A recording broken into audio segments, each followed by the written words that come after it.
Kalau kita biasanya ketika hidup ini diperintahkan oleh Allah Subhanahu wa taala dalam kehidupan, ada yang namanya hablun minallah dan ada hablun minannas. Kalau hablun minallah adalah bagaimana hubungan kita baik kepada Allah, ibadah kita yang bagus, ya, zikirnya yang terus, yang istiqomah. Nah itu semuanya itu untuk mengokohkan, menumbuhkan hubungan yang baik antara kita dengan Allah Subhanahu wa ta'ala. Lalu ada juga hablun minannas. Hablun minannas ini penyempurna dari hablun minallah. Tidaklah seorang itu dikatakan baik imannya sampai dia juga memiliki hubungan yang baik dengan sesama manusia. Tidak cukuplah istilahnya kita itu ibadah saja, puasa saja, zikiran saja, tapi sama tetangganya ya ribut terus, hasut terus, dia nggak bakal selamat. Di zaman Nabi saja loh ada sahabat. Sahabat ini kan derajatnya dalam akidah kita aswaja ahlus sunnah wal jannah ini derajat yang paling tinggi. Bahkan derajat para aulia itu masih di bawah derajatnya para sahabatnya.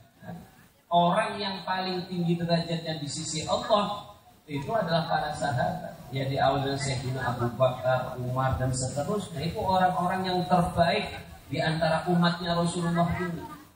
Dan pernah diceritakan ada seorang perempuan ahli ibadah, puasanya Masya Allah banyak, tapi sama tetangganya itu ribut saja. Kata Rasulullah, hiya finnar, tempatnya di neraka. Jadi ternyata tidak cukup. Ibadah kepada Allah itu tentu wajib, harus kita teruskan, tetapi kepada sesama manusia juga tidak boleh lupa. Ini ibu-ibu kadang-kadang bu, ya kalau sudah ngumpul datang itu setan. Ya, ngomong ngalor itu, ngomong tetangganya baru beli kulkas, ngomongnya macam-macam dari mana duitnya. Ya, baru punya motor, ditanya, oh motor ada suaranya bising aja. Padahal dia nggak punya, makanya dia ngerutu. Coba kalau sama-sama punya, ya, itulah penyakit yang membuat diri kita itu jauh dari Allah gara-gara hablun minannasnya tidak baik. Nah, saya itu punya pikiran, ada sebenarnya satu lagi hablun lagi, tali lain yang harus kita sambung. Hablun minallah, alhamdulillah sudah dijalankan. Hablun minannas juga sudah. Satu lagi hablun minal amwat, nyambung kepada orang-orang yang sudah wafat. Oh itu penting. Bahkan kadang-kadang lebih penting daripada hubungan kita kepada sesama manusia yang masih hidup.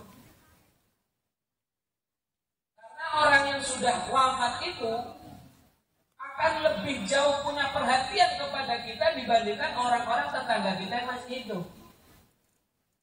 Imam Al-Haddad mengatakan, Imam Haddad Sahih Ratibul Haddad, seorang wali min awliyaillah, Habib Abdullah bin Alawi bin Muhammad Al-Haddad. Beliau mengatakan kebutuhan kita kepada orang yang sudah wafat itu sangat besar, jauh melebihi kebutuhan kita kepada orang yang masih hidup. Karena orang yang masih hidup itu kalau kita mintai, kadang-kadang dia tidak perhatikan. Soalnya dia punya urusan lain. Dan kadang-kadang permintaan kita itu kalau dia tidak cocok, dia tidak jalankan. Gitu tau Pak? Kita minta sesuatu, wah, ya ini tidak cocok sama saya. Dia pura-pura iya saja, tapi nggak pernah dituruh. Karena masih dia punya kebutuhan di dunia ini, masih punya hajat dari materi di dunia. Makanya akhirnya permintaan kita itu tidak selalu kita minta pada yang masih hidup itu beda kalau kita itu punya hubungan dengan orang-orang yang sudah wafat. Kalau Sudah wafat sudah tidak lagi peduli dengan dunia, nggak perlu lagi duit, mobil juga nggak perlu, dan di akhirat ya pakaian juga nggak perlu, semuanya sudah Allah siapkan bagi mereka. Ketika kita itu punya hubungan yang baik kepada mereka, perhatian mereka itu fokus benar-benar. Jadi kalau kita minta, biasanya lebih cepat kabulnya dibanding kalau kita minta kepada sesama manusia yang masih. Nah itulah alhamdulillah ini salah satu amaliyah yang kita lakukan warga Nahdliyah ini, ya, warga Nahdlatul Ulama. Kita sering melakukan hal-hal yang seperti itu, termasuk yang kita lakukan ini haul. Yang pakai haul itu kan ya kita ini saja atau biasa. Tetangga-tetangga sebelah malah mengatakan haram, nggak ada dalilnya dan lain sebagainya. Yaitu ya silakan saja, kita tidak usah bicarakan masalah pendapat mereka, ribut saja. Kita apa yang kita lakukan ini sudah dari generasi ke generasi dulu sudah dilakukan, dan kenyataannya luar biasa. Banyak kejadian nggak usah pakai ditanya lagi bukti pembuktian yang lain. Banyak yang sudah terbukti datang ke makam-makam para aulia, makam-makam orang soleh, para ulama, para kiai, para habaib punya hajat disampaikan. Lebih cepat kabulnya daripada tidaknya. Yang penting percaya. Kadang kita ini tidak percaya. Sudah diajari, dikasih tahu, ya, dituntun. Pas kita punya hajat kita males. Akhirnya ya sudah nggak dapat sendiri. Oleh karena itulah kita ini pada hari ini sedang menyambung diri kepada beliau. Khususnya beliau ini kan kalau digambarkan seperti sebuah bangunan yang sangat kokoh, orang yang sangat dekat kepada Allah Subhanahu wa Ta'ala. Meskipun beliau wafatnya itu sudah hampir 9 abad yang lalu, 900 tahun yang lalu, tapi tentu wujud ruhiyah beliau itu ada di hati kita semua, karena kita menyusunnya dari seperti ini. Dan ini juga perlu kita ajari anak-anak kita.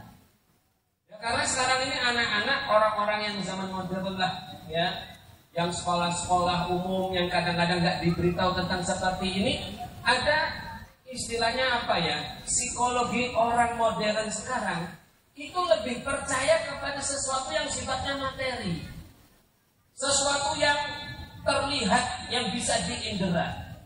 Kalau butuh duit, ya carinya orang kaya, biasanya begitu. Kalau mau ngutang, cari orang kaya. Kalau punya hutang cari orang kaya. Kalau misalnya sakit, yang dicari adalah dokter. Ya, kalau mau punya butuh apa-apa, dicari sesuai dengan materinya masing-masing. Itu memang kebiasaan seperti itu, bagian dari sunnatullah. Tapi kalau kita lihat dulu di zaman Nabi SAW, para sahabat kalau sakit yang dicari itu Nabi. Yang dicari itu Nabi.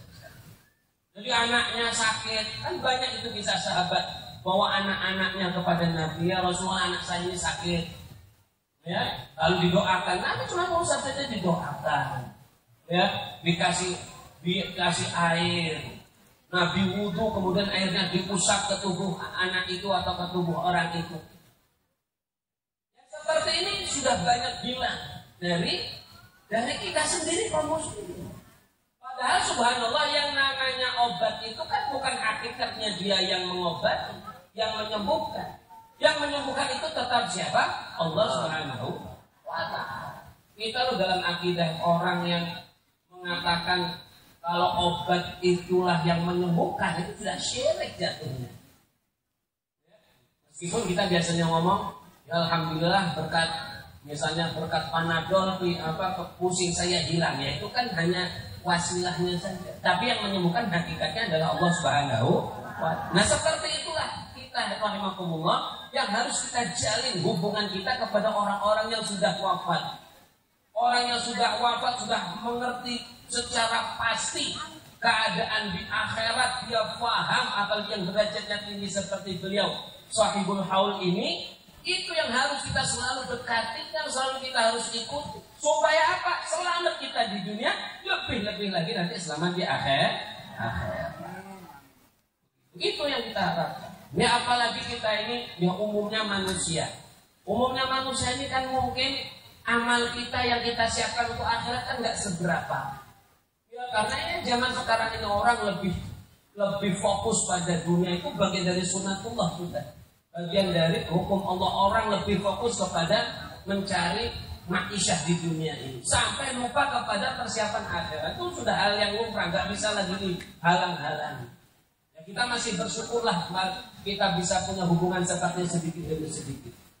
Nah, ketika kita pada umumnya itu mungkin keimanannya pas-pasan, ibadahnya juga nggak seberapa, ya puasanya juga kadang iya kadang tidak, sholatnya masih sering terlambat misalnya, ya di akhir waktu ibadah andalannya tidak ada, maka yang paling bagus, yang paling baik untuk kita selamat ya istilahnya itu ganduli sarungnya ya.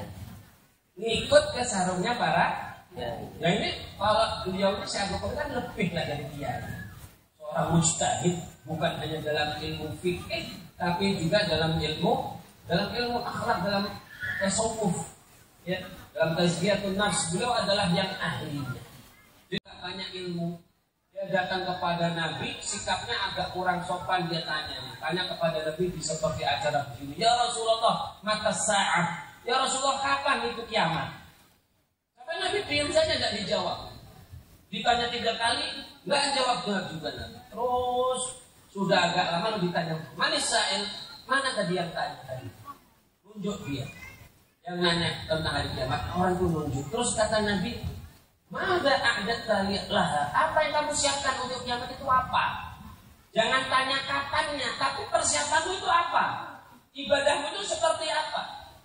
Tapi orang itu polos, itu orang Badui itu di kisah itu polos saja sifatnya. Ya pokoknya ya dia saat cepat ceplos lah. Ya Rasulullah, ini orang biasa. Sholat juga pas-pasan, ibadah puasa juga nggak banyak. Tapi saya ini walakinni uhibbullah wa rasulah. Tapi saya ini punya cinta, saya ini modal cinta saja ya Rasulullah. Amalnya yang nggak banyak, puasanya yang nggak banyak, tapi saya punya cinta yang benar-benar. Lalu kata Nabi, almar'u ma'aman ahad. Orang itu akan dibawa, dikumpulkan bersama yang dia cintai. Kata perawi hadisnya Sayyidina Anas bin Malik mengatakan, para sahabat ketika mendengar hadis itu senang semuanya. Gak ada yang mereka itu senangi pada hari itu kecuali mendengar hadis itu. Karena apa? Yaitu Nabi membuat sebuah janji. Kalau kita memberikan cinta yang sebenar-benarnya kepada beliau, akan digabungkan bersama Rasulullah SAW. Nah seperti ini kita juga. Kita misalnya mungkin amalnya mungkin nggak banyak, ya ibadahnya juga biasa-biasa saja. Tapi kalau kita punya hubungan yang baik dengan para aulia, dengan orang-orang soleh, para ulama, maka kita akan mudah untuk digabungkan bersama mereka. Amin Allahumma amin. Nah seperti inilah. Jadi haul itu seperti itu. Jadi kadang-kadang orang itu nggak paham kenapa sih kok kita mengerti haul orang sudah wafat. Kitanya bukan masalah yang sudah haul itu sudah wafat, sudah dapat tempat yang terbaik. Kita yang butuh, bukan mereka yang butuh. Ya doa kita sampaikan untuk kenalan saja. Kita perlu tahu kepada beliau yang kita hauli ini. Mereka kan belum tahu kita siapa kita. Oh ini sering kirim doa, sering kirim Fatihah. Ternyata juga salah satu pengikutnya dalam thariqah. Kok banyak zikir yang kita selalu tawasulkan kepada beliau. Lama-lama kita dikenal. Ketika kita dikenal, kita akan mudah untuk diajak oleh beliau. Jadi sebenarnya kebutuhan hal ini kita.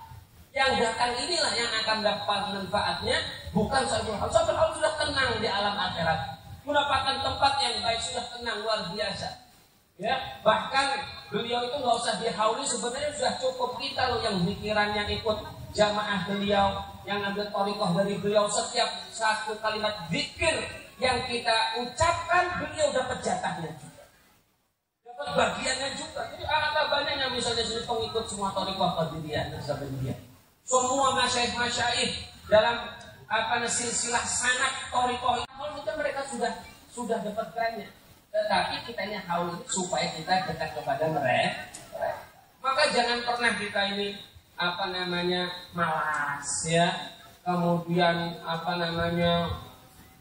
misalnya ada perlu bantuan, dukungan, kita itu pikir-pikir, nanti kita rugi sendiri kalau kita itu tidak memberi. Ini karena bagian kita mengenalkan diri kepada orang-orang yang sudah mendolimi Allah, sudah mendolimi kita menghadap Allah Subhanahu wa Ta'ala.